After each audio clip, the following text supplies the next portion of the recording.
حضرت ہاشم فرماتے ہیں میں گیا ہوا تھا سفر پہ، تو راستے میں بھوک لگی، دوپہر کا وقت تھا، ایک خاتون نظر آئیں خیمے پر بیٹھی، ان کا بہن پردیسی ہوں، کھانا مل جائے گا؟ کہ الحمدللہ، مہمان تو اللہ کی رحمت ہوتا ہے۔ انہیں جلدی سے اٹھ کے بکری کا بچہ ذبح کیا، اس کو تیار کر کے پکا کے سامنے رکھا، تو اوپر سے اس کا خاوند آ گیا، کہنے لگا اے کون ہو؟ کہا جی پردیسی مسافر۔ اے بکرا کتھوں آیا؟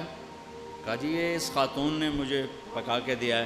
تو اس پہ برس پڑا، تو میرا گھر لٹا دے گی مہمانوں کو کھلا کھلا کے، تجھے شرم نہیں آتی؟ میرے پوچھے بغیر یہ کرتی وہ کرتی، بہت ڈانٹا۔ یہ چپ کر کے بیچارے شرمندہ ہو کے کھاتے رہے، اٹھ کے چل دیے۔ اگلی منزل پر پھر ایک خیمہ نظر پڑا، وہاں دیکھا تو ایک خاتون بیٹھی ہوئی، کہ بہن پردیسی مسافر کھانا ملے گا؟ وہ کہنے لگی میں کوئی ہوٹل کھولے، چل پراں جا بہو۔ بیچارے چپ ہو کے بیٹھ گئے۔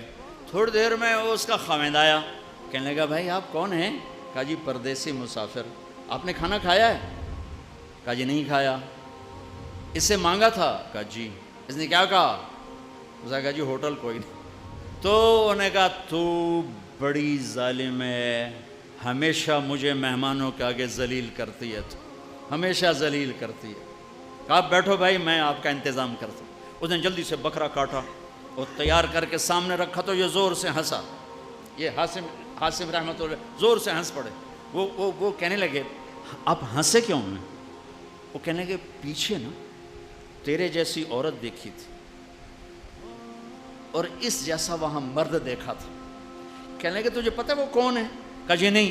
کہا یہ اس کی بہن ہے اور وہ میری بہن ہے، وہ جو سخی عورت تھی وہ میری بہن ہے، یہ بخیل نام مراد اس بخیل کی بہن ہے۔ اللہ کو سخی پسند ہے، بخیل نہیں، چاہے وہ علامہ ہو، چاہے مفتی ہو، چاہے وہ مبلغ ہو، چاہے مجاہد ہو، چاہے تہجد گزار ہو، چاہے روزے دار ہو، چاہے شب بیدار ہو، وہ اللہ کا پسندیدہ نہیں ہے اگر وہ بخیل ہے۔ میرے رب نے کہا مجھے میری عزت کی قسم بخیل آدمی جنت الفردوس میں نہیں جا سکتا۔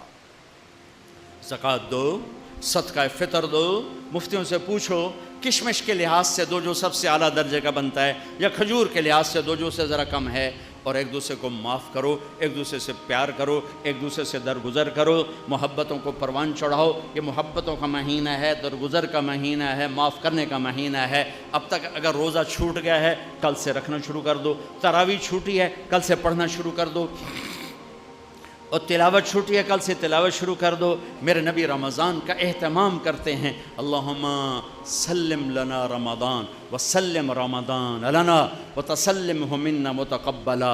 اے اللہ سلامتی والا رمضان دے، ہمیں سلامتی کے ساتھ رمضان تک پہنچا، ہمارے روزوں کو قبول فرما۔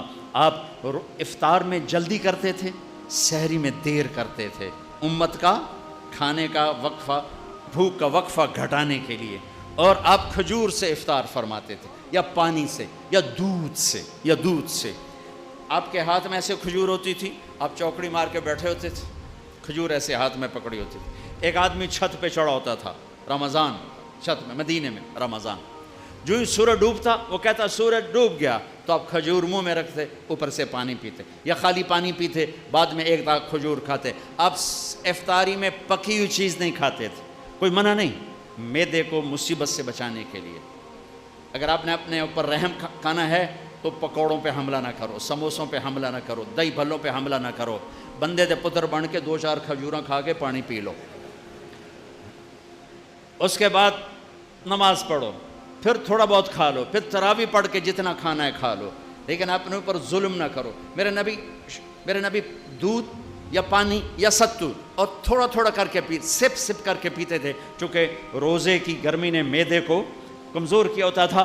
ایک دم اوپر ڈال دینا ٹھنڈا یخ شربت یا ڈرنکس، اور ساتھ ہی پکوڑا گیا، ساتھ ہی سموسا گیا، ساتھ ہی مرغے کا پیس گیا، ساتھ ہی مچھلی کا گیا، ساتھ ہی اتو روح افزا گیا، ایک پاسو سیون اپ آ گئی، دوے پاسو پیپسی آ گیا، ترے پاسو کوکا آ گیا، تو سیدھا پے اس کو ڈھے گئے۔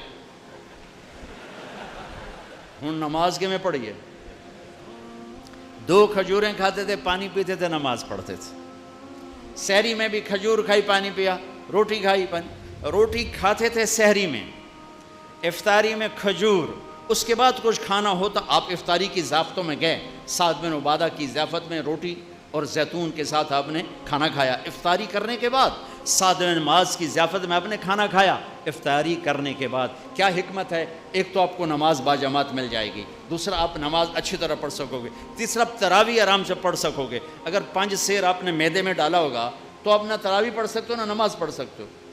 ابھی پرسوں کی بات ہے، یعنی میں ویندا ہی رہ گیا بھائی این آیا ایک گلاس شربت دا اس بندے ہکے ساج پیتا ہے، پھر دعا آیا پیلا جاس وہ بھی ہکے ساج پیتا ہے، پھر تریا آیا ساوے جہ رنگ دا وہ بھی اس ہکے ساج پیتا ہے، پھر چوتھا آیا چٹے جہ رنگ دا وہ بھی وہ سارا اندر سٹیا ہے. وہ 6 گلاس ہک ساج لے دے گیا. میں کہ ٹینک لائے ہوئے آئی ہے کوئی پیٹ ہے کدے سٹی جانا ہے ہر بلا. یوں ہمارے روزے افطار ہوتے ہیں. تو ایسے افطاری مت کرو، ایمان والے بن کے تقوی والے بن کے تھوڑا سا لو، نماز پڑھو، نشاط سے پڑھو، اوابین پڑھو، پھر تراویح پڑھو، اس کے بعد بے شک کھا لو، پیٹ بھر کے کھا لو. پھر جو اگر کوئی پرہیز نہیں ہے جو مرضی کھاؤ، اللہ کی حلال کردہ چیزیں پکی کھاؤ، بھنی کھاؤ، فرائی کھاؤ، جو مرضی کھاؤ، لیکن اپنی نماز مغرب عشاء تراویح کو بچانے کے لیے ذرا اس کو ہلکا رکھو، اس کو ہلکا رکھو. اللہ کے نبی کو انتہائی پسند ہے کہ پیٹ باہر نکلا ہوا ہو.